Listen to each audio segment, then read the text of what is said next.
Hello friends, आज की हमारी कहानी का नाम है pirates of the Caribbean dead man tell no tales. Friends, ये इस मूवी का 5th और लास्ट पार्ट है। अगर आपने इसके बाकी के 4 पार्ट्स अभी तक नहीं देखे हैं तो डिस्क्रिप्शन में हमने लिंक दे दिया है, आप पहले उसे देख लीजिए, नहीं तो आपको कैरेक्टर और उसकी इम्पोर्टेंस के बारे में समझने में कुछ परेशानी हो सकती है। तो चलिए शुरू करते हैं। पिछले पार्ट में हमने देखा डेवी जोस के मरने के बाद फ्लाइंग डचमैन जहाज की कप्तानी की जिम्मेदारी विल टर्नर की है और तभी से शराब की वजह से वो समंदर की गहराइयों में फंसा हुआ है और 10 साल में सिर्फ एक ही बार वो जमीन पर पैर रख सकता है। मूवी की स्टार्टिंग में हम विल टर्नर के बेटे हेनरी टर्नर को देखते हैं। हेनरी अभी बहुत छोटा है, वो हमेशा ही अपने पिता को बचाने के बारे में सोचता रहता है, इसीलिए उसे समुद्र पुराण में खास रुचि है। समुद्र पुराण के बारे में ऐसी कोई भी किताब नहीं है जिसके बारे में उसने ना पढ़ा हो। हम देखते हैं एक रात छोटा हेनरी अकेले ही अपने पिता से मिलने के लिए एक नक्शे को लेकर समंदर में निकल पड़ा है। सही लोकेशन पर पहुंचकर वो अपने पैर से एक पत्थर को बांधकर समंदर में छलांग लगा देता है। अगले ही पल वो अपने आप को फ्लाइंग डचमैन जहाज पे देखता है। हेनरी को वहाँ देखकर विल उसे बोलता है कि इस शापित जहाज पर तुम्हारा होना ठीक नहीं है, तुम तुरंत घर चले जाओ अपनी माँ के पास। हेनरी बोलता है, नहीं, मैं नहीं जाऊँगा, मैं आपको यहाँ से बचाने आया हूँ, मैं चाहता हूँ कि आप मेरे साथ चलें। विल बोलता है, अब ये किसी भी तरह से संभव नहीं, श्राप की वजह से मैं जिंदगी भर के लिए इस जहाज पे बंध गया हूँ, अब मुझे अपना बाकी का जीवन भी इसी तरह से यहीं बिताना पड़ेगा। हेनरी बोलता है, इस श्राप को तोड़ने का एक रास्ता है, मैंने समुद्र शास्त्र के पुराण और खजाने के बारे में पढ़ा है, परम शक्ति का त्रिशूल आपका श्राप तोड़ सकता है। विल बोलता है, हेनरी, वो त्रिशूल नहीं मिल सकता, ये सब एक काल्पनिक कहानी है, इसलिए तुम्हें अब वापस घर जाना चाहिए। हेनरी बोलता है, मैं नहीं रुकूंगा, जैसे भी हो मैं आपको यहाँ से बचाकर जरूर ले जाऊंगा और अगर जरूरत पड़ी तो मैं आपके दोस्त कैप्टन जैक स्पैरो की भी मदद लूंगा। हम देखते हैं इस घटना के अब 9 साल बीत चुके हैं। हेनरी अब बड़ा हो गया है और उसका अपने पिता को बचाने की कोशिश अभी भी जारी है। साथ ही वो कैप्टन जैक स्पैरो को भी ढूंढ रहा है। इस काम के लिए वो हमेशा ही किसी न किसी जहाज पर ही काम किया करता है जिससे कि वो समंदर के आसपास ही रह सके। हम देखते हैं कि हेनरी अब ब्रिटिश गवर्नमेंट के एक जहाज पे छोटी सी नौकरी करता है और इस वक्त उनका जहाज युद्ध की अवस्था में है। हेनरी नोटिस करता है कि इस युद्ध के बीच उनका जहाज धीरे धीरे समंदर में शैतानी त्रिकोण की ओर बढ़ रहा है। दरअसल समंदर में पत्थरों से घिरी ये जगह शापित है। कोई भी इंसान या जहाज इस जगह में एक बार जाने के बाद वापस नहीं लौटा। अपने पिता को उस श्राप से मुक्ति दिलाने के लिए हेनरी ने हर छोटे बड़े किताब को पढ़ा है, जिससे समुद्र के बारे में उसे अच्छी खासी जानकारी हो गई है। इसीलिए हेनरी अपने कैप्टन को उस शैतानी त्रिकोण के उस पार जाने को मना करता है, लेकिन उसकी बात सुन के जहाज पे मौजूद लोग उसका मजाक बनाते हैं और किसी को भी उसकी बातों पे यकीन नहीं होता। उल्टा उसे ही जहाज के तहखाने में बंद कर दिया जाता है और फिर उनका जहाज धीरे धीरे उस शैतानी त्रिकोण में प्रवेश करता है। हम देखते हैं यहाँ चारों ओर बस अंधेरा है, सूरज की रोशनी का कोई नामो निशान ही नहीं है। सामने ही उन्हें एक टूटे हुए जहाज का अवशेष दिखता है जिसके साथ अभी कुछ देर पहले ही उनका युद्ध हो रहा था। कुछ भी समझ पाने से पहले ही अचानक कुछ लोग उन पर हमला कर देते हैं जिससे उनके जहाज के कई लोग मारे जाते हैं। हम देखते हैं उस पूरे जहाज पर अब बस अकेला हेनरी ही बचा है और जिन लोगों ने इस जहाज पर हमला किया था उनके सरदार का नाम कैप्टन सालाजार है। उनके हेनरी के पास आने पर हम देखते हैं उनमें से कोई भी इंसान नहीं है, सब भूत हैं। दरअसल काफी साल पहले कैप्टन सालाजार अपनी टीम के साथ गलती से इस शैतानी त्रिकोण में पहुंच गए थे और तभी से वो सब इस शापित जगह पे फंस गए और इस घटना के बाद ना तो वो जिंदा है और ना ही उनकी आत्मा को पूरी तरह से अपने शरीर से मुक्ति मिली है। हेनरी के पास आने पर सालाजार बोलता है, मुझसे डरने की जरूरत नहीं, मैं तुम्हें मारूंगा नहीं, मैं जब भी किसी जहाज पर हमला करता हूँ उस जहाज पे किसी एक आदमी को जरूर छोड़ देता हूँ जिससे कि वो मेरा किस्सा आगे के लोगों को बता सके। सालाजार हेनरी से बातों बातों में उसके पास रखी जैक स्पैरो की कुछ तस्वीरें देखता है। उसे देखते ही सालाजार उससे पूछता है कि क्या तुम भी जैक स्पैरो को ढूंढ रहे हो? अगर वो तुम्हें मिल जाए तो तुम उसे मेरा एक पैगाम दे देना कि कैप्टन सालाजार जल्द ही दिन का उजाला देखेगा और उस दिन सबसे पहले मैं उसे मारूंगा और यहाँ से मेरी मुक्ति का एकमात्र उपाय जैक का कंपास है। इसके बाद वो हेनरी को वहाँ से जाने देता है। दूसरी तरफ हम सेंट मार्टिन नाम के एक शहर में कैरिना स्मिथ नाम की एक लड़की को देखते हैं। कैरिना पढ़ने लिखने में बहुत अच्छी है, वो विज्ञान को मानती है और विज्ञान के क्षेत्र में किए गए उसके प्रयोगों को आम लोगों ने काला जादू का नाम दे दिया, इसीलिए सब उसे डायन समझते हैं और इस जुर्म में उसे अब फांसी की सजा सुनाई गई है। वो अब जेल में बंद अपनी सजा का इंतजार कर रही है। हम देखते हैं किसी तरह कैरिना जेल से भाग गई। साथ ही इस शहर में हम जैक को देखते हैं जो कि अपने साथियों के साथ इसी शहर में बैंक लूटने आया हुआ है। हम देखते हैं कि बैंक को लूट के भागते समय अनजाने में ही उनके सारे पैसे रास्ते में ही गिर जाते हैं और अंत में हम देखते हैं कि पूरे बैंक को लूटने के बाद उनके पास एक फूटी कौड़ी भी नहीं बची। इस वक्त जैक की हालत बहुत दयनीय है। ब्लैक पर्ल को खोने के बाद अब उसकी बातों का जादू कहीं पर भी नहीं चल रहा है।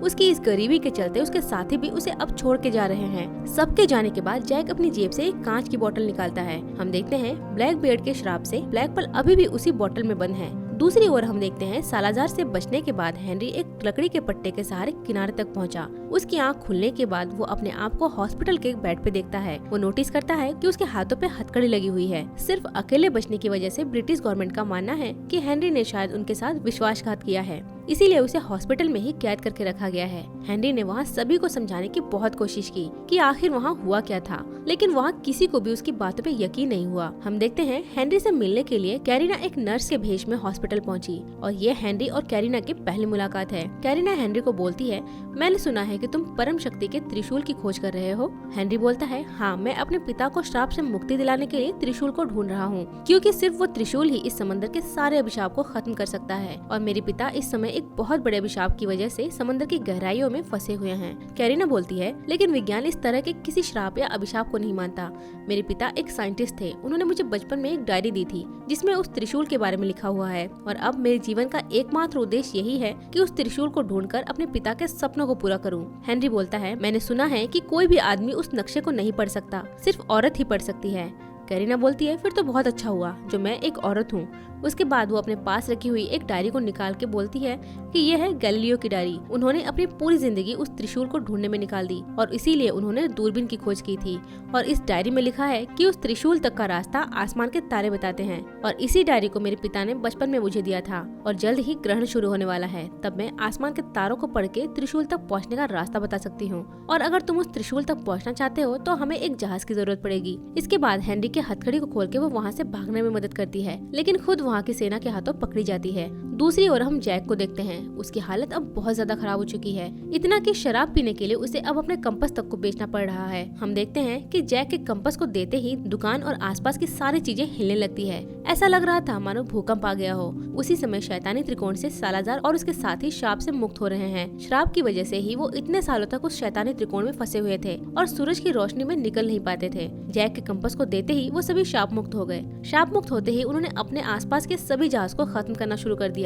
उधर हम देखते हैं कि शराब की दुकान से निकलते ही सेना ने जैक को भी पकड़ लिया है। दूसरी तरफ हम कैप्टन बारबूसा को देखते हैं। पिछले पार्ट में ब्लैकबीयर्ड को मारने के बाद उसने उसके जादुई तलवार को अपने कब्जे में कर लिया था, जिसके सहारे कई जहाजों को लूट के वो अमीर बन गया। इस तरह से वो अब 10 जहाज का मालिक है। हम देखते हैं बारबूसा अपने एक जहाज में बहुत आलीशान जीवन जी रहा है। तभी अचानक उसकी टीम के 2 लोग आके बोलते हैं कि सालाजार ने एक एक करके सारे जहाजों पर हमला करके उसे नष्ट कर दिया है और अब तक वो बारबूसा के 3 जहाजों को नष्ट कर चुका है। साथ ही वो सभी जहाजों में सिर्फ एक आदमी को जिंदा छोड़ता है, जिससे कि वो उसका किस्सा आगे बता सके। आगे वो बोलते हैं कि अगर ऐसा ही चलता रहा तो जल्द ही हमारा धंधा बंद हो जाएगा और हम सब मारे जाएंगे। ये सुन के बारबूसा बहुत घबरा जाता है। वो तुरंत ही शानशा नाम की एक जादूगरनी के पास जाता है। एक समय शानशा और बारबूसा दोनों ही एक दूसरे को बहुत अच्छे से जानते थे। बारबूसा शानशा को सारी बातें बताता है। सारी बातें सुन के शानशा बोलती है, वो तुम्हें नहीं बल्कि जैक स्पैरो को ढूंढ रहा है। कुछ दिनों बाद जैक एक लड़की और जहाज के साथ समंदर में परम शक्ति के त्रिशूल की खोज में निकलेगा, क्योंकि वो त्रिशूल ही जैक के बचने का एकमात्र उपाय है। साथ ही वो ये भी बताती है कि इस वक्त सालाजार अपनी टीम के साथ समंदर पर राज कर रहा है, लेकिन श्राप की वजह से वो कभी भी जमीन पर अपना पैर नहीं रख सकता। बारबूसा बोलता है, तुम मुझे बस इतना बताओ कि मैं अपने खजाने को किस तरह बचाऊं। शानशा बोलती है, जैक का कंपास लोगों को उनका सपना पूरा करने में मदद करता है, लेकिन अगर किसी ने उस कंपास के साथ विश्वासघात किया तो कंपास उसे उसके जीवन का सबसे बुरा समय दिखा देता है और इस वक्त सबके डर का कारण है सालाजार। जैक के त्रिशूल के ढूंढने से पहले ही अगर तुमने उसे सालाजार के सामने पेश कर दिया तो वो तुम्हें और तुम्हारे खजाने को बख्श देगा। इसके बाद शानशा बारबूसा को जैक का कंपास देती है। दूसरी तरफ हम देखते हैं कि हेनरी को इस बात की खबर लगी है कि जैक जेल में बंद है, इसीलिए वो चुपके से जेल में उससे मिलने पहुंचता है। जैक से मिलने के बाद वो उसे अपने बारे में बताता है कि वो विल टर्नर का बेटा है और वो उसे जेल से बाहर निकलने में मदद करेगा और इसके बदले में उसे परम शक्ति के त्रिशूल को ढूंढने में उसकी मदद करनी होगी, जिसकी मदद से वो अपने पिता को शाप मुक्त करेगा। पहले तो जैक उसकी बातों को मानने से मना कर देता है, फिर हेनरी उसे सालाजार का दिया हुआ पैगाम देता है, जिसे सुन के जैक उसके साथ परम शक्ति के त्रिशूल को ढूंढने के लिए राजी हो जाता है। इधर जैक, कैरिना और बाकी के कैदी को आज मौत की सजा दी जा रही है, जिसे देखने के लिए पूरे शहर की जनता एक जगह इकट्ठी हुई है, जैसे कोई त्योहार मनाया जा रहा है। हम देखते हैं कि यहाँ कैदी को मारने के लिए अलग अलग व्यवस्था है। एक जगह कैदी को गला काट के मारा जा रहा है तो दूसरी तरफ फांसी लगाकर। अब जैक और करीना दोनों को ही एक साथ सजा देने के लिए खड़ा किया गया है। उसी समय हेनरी गिब्स और उसके बाकी के साथियों के साथ वहां पहुंचकर हमला कर देता है और जैक और करीना को बचा लेता है। वहां से छुपके जैक, करीना और बाकी सब मिलके एक छोटे से जहाज में बैठ के निकल पड़ते हैं परम शक्ति के त्रिशूल की खोज में। दूसरी तरफ हम देखते हैं कि बारबूसा सालाजार और उसकी टीम के साथ एक डील करने आया है। बारबूसा सालाज़ार को बोलता है कि कल सुबह सूर्योदय से पहले ही मैं जैक को आपके सामने पेश करूंगा, लेकिन उसके बदले आप मेरी टीम और खजानों के ऊपर हमला नहीं करेंगे। सालाज़ार उसकी बात से राजी हो जाता है। अब बारबूसा सालाज़ार के ही साथ जैक के कंपास के सहारे उसे ढूंढने निकल पड़ता है। बारबूसा सालाज़ार को पूछता है कि मैंने आपके बारे में सुना है कि आपने किसी समय इंसानों के खून से समंदर के पानी का रंग लाल कर दिया था। सालाज़ार बोलता है, इंसानों का नहीं, मैंने सिर्फ लुटेरों को ही मारा है। बहुत सालों से समंदर में सिर्फ लुटेरों की हुकूमत थी, जिस वजह से मेरे पिता और दादाजी दोनों ही मारे गए। तभी मैंने डिसाइड किया कि मैं सारे समुद्री लुटेरों को मार दूंगा, और मैंने वैसा ही किया। मैंने बहुत से लुटेरों और उनके जहाजों को खत्म किया। इस तरह से मैंने एक दिन उस जहाज को हराया जिसमें जैक था। उस जहाज के कैप्टन ने मरने से पहले अपने कंपास को जैक को दिया। ये वही कंपास था जो इंसानों को उसके ख्वाहिश तक ले जाता है। जैक ने उस कंपास के सहारे समंदर में शैतानी त्रिकोण को ढूंढ निकाला, और फिर हमारे सामने वो अपने जहाज को लेके तेजी से शैतानी त्रिकोण की तरफ बढ़ने लगा। साथ ही वो हमारा मजाक बनाने लगा, जिसे देख के मुझे बहुत गुस्सा आया और उसे पकड़ने के लिए मैं उसके पीछे ही चल पड़ा। त्रिकोण के पास पहुंचते ही जैक ने अपने जहाज को पूरी तरह से घुमा लिया, और कुछ समझ पाने से पहले ही हम उस शैतानी त्रिकोण में फंस गए। वो जगह पूरी तरह से लावा से भरी हुई थी। हमारे वहाँ पहुँचते ही सब राख के ढेर में बदल गया और हमारी ये हालत हो गई। उस समय से हम ना तो मरे हुए हैं और ना ही पूरी तरह से जिंदा। और इसी घटना के बाद से जैक अपने जहाज का कैप्टन बन गया। उसे कैप्टन जैक स्पैरो नाम वहीं से मिला। उसकी टोपी और उसका सारा सामान भी उसी जहाज के लोगों का प्यार है। हम देखते हैं कि कहानी के खत्म होते ही उन्हें दूर से जैक का जहाज दिखता है। जैक को उस जहाज पे देख के वो फटाफट उसके जहाज की तरफ बढ़ते हैं। इधर क्योंकि जैक एक बहुत छोटे से जहाज पे है, तो उनके लिए सालाज़ार से लड़ना संभव नहीं है। इसीलिए जैक, हेनरी और कैरिना अपने जहाज को छोड़ के एक छोटी सी नाव में बैठ के सामने ही एक द्वीप की ओर बढ़ते हैं। और सालाज़ार और उसकी टीम के जैक तक पहुंचने से पहले ही जैक, हेनरी और कैरिना जमीन पर पहुंच जाते हैं। अब क्योंकि सालाज़ार और उसकी टीम में से कोई भी शाप की वजह से जमीन पर अपना पैर नहीं रख सकता, तो इस समय के लिए जैक सालाज़ार से बच जाता है। हम देखते हैं कि जैक को पकड़ने के लिए सालाज़ार ने बारबोसा को उस द्वीप पे भेज दिया, लेकिन जैक के पास पहुंचकर बारबोसा का इरादा बदल जाता है। वो अब सालाज़ार को धोखा देने के बारे में सोचता है। वो जैक को बोलता है कि मुझे वो परम शक्ति का त्रिशूल चाहिए, उसकी मदद से मैं सालाज़ार और उसके आदमियों को मार दूंगा, साथ ही इस समुद्र पर राज करूंगा। जैक बारबोसा को बोलता है, पर हमारे पास कोई जहाज नहीं है, तो हम सालाज़ार से लड़ नहीं सकते। बारबोसा बोलता है, लेकिन हमारे पास ब्लैक पर्ल है। ब्लैकबियर्ड के जिस जादुई तलवार से ब्लैक पर्ल को बॉटल में बंद किया गया था, वो तलवार मेरे पास है। मैं उसी जादुई तलवार से ब्लैक पर्ल को बॉटल से निकाल सकता हूँ। अब बारबोसा उस जादुई तलवार से बॉटल को तोड़कर ब्लैक पर्ल को आजाद कर देता है। हम देखते हैं कि बॉटल से निकलते ही ब्लैक पर्ल धीरे धीरे अब बड़ा हो रहा है, और उसे समंदर में डालते ही वो अपने असली रूप में आ गया है। इसके बाद सभी ब्लैक पर्ल को लेकर त्रिशूल की खोज में निकल पड़ते हैं। हम देखते हैं जब रात में कैरिना अपने डायरी को लेकर आसमान के तारों को पढ़ने की कोशिश कर रही थी, तब बारबोसा उसे पूछता है कि तुम्हें ये डायरी कहाँ से मिली। मैं इस डायरी को जानता हूँ। इस डायरी के ऊपर एक माणिक था जिसे मैं कभी नहीं भूल सकता। दरअसल इस बात में सच्चाई भी है। इस डायरी के ऊपर एक माणिक जड़ा हुआ था जिसे कैरिना ने अपने पास रख लिया था। कैरिना बोलती है, ये डायरी मेरे पिता की आखिरी निशानी है। वो एक वैज्ञानिक थे। जब मैं छोटी थी तब अनाथ आश्रम में उन्होंने मेरे लिए इस डायरी को वहाँ छोड़ा था। कैरिना का पूरा नाम जानने के बाद बारबोसा बिल्कुल चुप हो जाता है। वो बस उसकी तरफ एकटक देखता रहता है। जैक दूर से इस पूरी घटना को देख रहा था। वो बारबोसा को बोलता है कि मैं समझ गया कि कैरिना तुम्हारी ही बेटी है। बारबोसा बोलता है, हाँ वो मेरी ही बेटी है। कैरिना के जन्म के कुछ दिनों बाद ही मेरी पत्नी की मौत हो गई थी और मेरे लिए अकेले उसे पालना संभव नहीं था। इसीलिए मैंने उसे एक अनाथ आश्रम के सामने रख दिया और उसके साथ मैंने वहाँ उस डायरी को भी रख दिया, जिससे कि उस डायरी पे लगे माणिक की वजह से वो एक अच्छी जिंदगी जी पाए। मैंने कभी नहीं सोचा था कि मेरे चंद लफ्जों और लकीरों को वो अपनी जिंदगी बना लेगी। मैं नहीं चाहता कि उसे पता चले कि उसका पिता एक लुटेरा है। इसीलिए अब यह राज सिर्फ मेरे और तुम्हारे बीच ही रहेगा। उधर हम देखते हैं कि सालाज़ार पीछा करते हुए ब्लैक पर्ल तक पहुंच गया है। अब इन दोनों जहाजों के बीच में एक लड़ाई छिड़ गई है। कुछ ही देर में दोनों उस द्वीप तक पहुंच गए हैं जहां परम शक्ति का त्रिशूल है। अब क्योंकि सालाज़ार और उसकी टीम जमीन पर नहीं पहुंच सकते, तो उस द्वीप में पहुंचने से पहले ही वो हेनरी को अपने साथ पकड़ के ले जाते हैं। हम देखते हैं उस पूरे द्वीप पर बहुत सारे हीरे बिखरे हुए हैं। सूरज की किरणें पड़ते ही सारे हीरे इस कदर चमक उठे हैं मानो आसमान में तारे चमक रहे हों। एक तरह से वो पूरी जगह ऐसी लग रही थी मानो आसमान का एक टुकड़ा जमीन पर पड़ा हो। कैरिना उस त्रिशूल के आकार को ढूंढ लेती है जिसके सिरे पे लाल रंग के मोती चमक रहे थे, लेकिन उनमें से एक मोती बिल्कुल भी नहीं चमक रहा था। बारबोसा उसे उसकी डायरी का माणिक देते हुए बोलता है, लो इसे पूरा कर दो।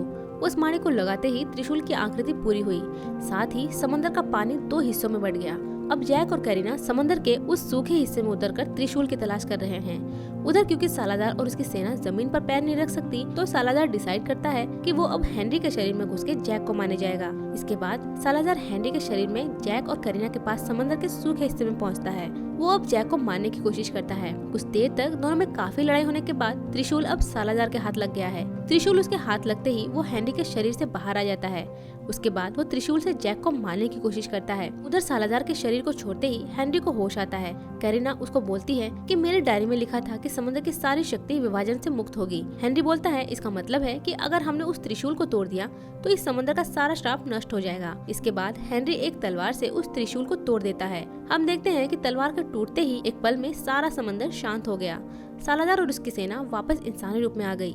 साथ ही 2 हिस्सों में बटा समंदर दोबारा एक होने चला है। ऊपर से बारबोसा ब्लैक पर्ल जहाज को लेके उन्हें बचाने के लिए आ रहा है। वो उन्हें बचाने के लिए अपने जहाज का पाल नीचे छोड़ देता है, जिससे वो उस पाल के सहारे ऊपर आ सके। लेकिन पाल में जैक, हेनरी और कैरिना के साथ सालाजार भी चढ़ जाता है। एक छोटे से चट्टान से टकराने से कैरिना का हाथ छूटने लगता है। ये देख के बारबोसा ऊपर से नीचे छलांग लगा देता है और कैरिना को अपने हाथ से खींच लेता है। बारबोसा के हाथ पे बने तारों के टैटू को देखकर वो समझ जाती है कि बारबोसा ही उसके पिता है। जैक ऊपर से देखता है कि सालाजार उनके नजदीक आ रहा है। वो बारबोसा को आवाज लगा के अपनी तलवार उसकी ओर फेंकता है। अपनी बेटी को बचाने के लिए बारबोसा तलवार को लेकर सालाजार के ऊपर कूद जाता है। इस तरह से बारबोसा अपनी बेटी को बचाने के लिए खुद कुर्बान हो गया। बारबोसा के इस तरह से मारे जाने पर सब बहुत दुखी हो जाते हैं। सीन चेंज हो जाती है। हम देखते हैं हेनरी कैरिना के साथ समंदर के किनारे खड़े होकर अपने पिता का इंतजार कर रहा है। वो थोड़ी ही देर में विल टर्नर को अपनी ओर आते हुए देखता है। अपने पिता को शाप मुक्त देखकर हेनरी बहुत खुश है। विल वहाँ एलिजाबेथ को देख के कस के गले लगा लेता है। दूसरी तरफ हम देखते हैं जैक को उसका ब्लैक पर्ल और कंपास वापस मिल गया, जिसे लेकर वो दोबारा समंदर में निकल पड़ा है। और इसी के साथ ये मूवी यही खत्म होती है। तो फ्रेंड्स, कैसी लगी आपको ये मूवी कमेंट में जरूर बताएं। वीडियो को लाइक, शेयर एंड सब्सक्राइब करना ना भूलें। मिलते हैं एक और मजेदार कहानी के साथ। तब तक के लिए बाय बाय।